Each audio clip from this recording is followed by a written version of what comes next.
এমনি এমনি গা ভাসিয়ে কাজ করতে আসেনি রাজরিপা।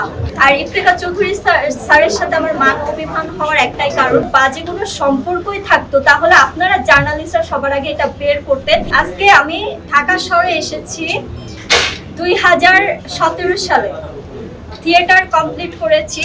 এমনি এমনি গা ভাসিয়ে কাজ করতে আসেনি রাজরিপা। রাজরিপা নামটা এসেছে অ্যাক্ট্রেস থেকে। আমি থিয়েটার কমপ্লিট করে জ্যাজ মাল্টিমিডিয়ায় অডিশন দিয়েছি। আব্দুল আজিজ ভাই, রায়হান রাফি ভাই আমাকে সিলেকশন করছে তার দহন সিনেমার একজন হিরোইন হিসেবে। তারপর আমি এরপরে সেকেন্ড টাইম আমি ইফতেখার চৌধুরী স্যারের ওনার সাথে পরিচয় হয়েছে 2020 সালে। আমি তাকে অডিশন দিয়েছি, তখন করোনা সিচুয়েশন ছিল, কারণ মুক্তি সিনেমার জন্য এমন একটা ক্যারেক্টারের দরকার ছিল যেটা ইফতেখার চৌধুরী স্যার কোনো ইন্ডাস্ট্রির কাউকে খুঁজে পায়নি। কারণ এখানে একটা মেয়ে স্টান্টম্যানের কাজ করবে, অ্যাকশন পারবে, ফাইট পারবে, এবং আমার ক্যারেক্টার বারবার চেঞ্জ হচ্ছিল। যাই হোক, এই কথা পরে সো ইফতেখার স্যারের সাথে কিভাবে আমি কাজ করেছি, 4 বছর সাথে আমার পথ চলা ইফতেখার চৌধুরী স্যারের সাথে। এবং আজকে একটা কথা বলছি যে ইফতেখার চৌধুরী স্যার একজন সম্মানী ব্যক্তি। ইন্ডাস্ট্রিতে তিনি সব থেকে বড় বড় হিরো হিরোইন নিয়ে কাজ করেছে। মাহিয়া মাহি আপু, ববি আপু, বর্ষা আপু, সাকিব খান ভাই, অনন্ত জলিল ভাই, আরিফিন শুভ, বিদ্যা সিনহামি, নুসরাত ফারিয়া, প্রত্যেকটা আর্টিস্টকে নিয়ে সে কাজ করেছে। তার সম্মানের জায়গায় তার নামটা মুখে আনতে গেলে সেরকম যোগ্যতা অর্জন করতে হবে।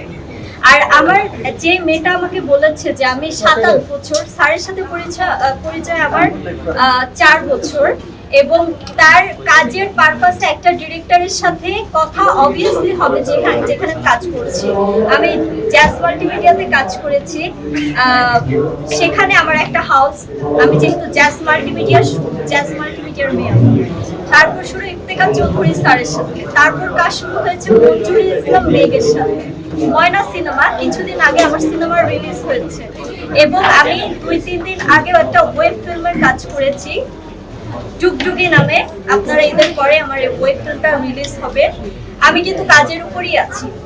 আর ইফতেখার চৌধুরী স্যারের সাথে আমার মান অভিমান হওয়ার একটাই কারণ গত 3 বছর আমার সিজনাল শুটগুলো নেওয়া হয়েছে, উইন্টার দরকার, কারণ প্রত্যেকটা বছর ধরে শুট করা হয়েছে।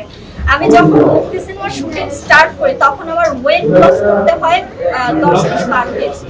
আমি বারবার হেলদি হয়ে যাই, আবার আমাকে জিমে যে স্লিম হতে হয়। সো এখন তো আসলে দিন যাচ্ছে, বয়স বাড়ছে, সো সে অনুযায়ী আমি সিক হয়ে যাই। যার কারণে ইফতেখার চৌধুরী স্যারের সাথে আমার ঝগড়া হয় যে সিনেমাটা আপনি তাড়াতাড়ি শেষ করে দেন।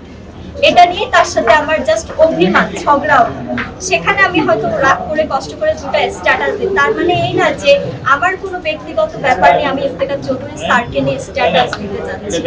আপনারা জার্নালিস্টরা আমাকে 7 বছর ধরে চিনেন, রাইট?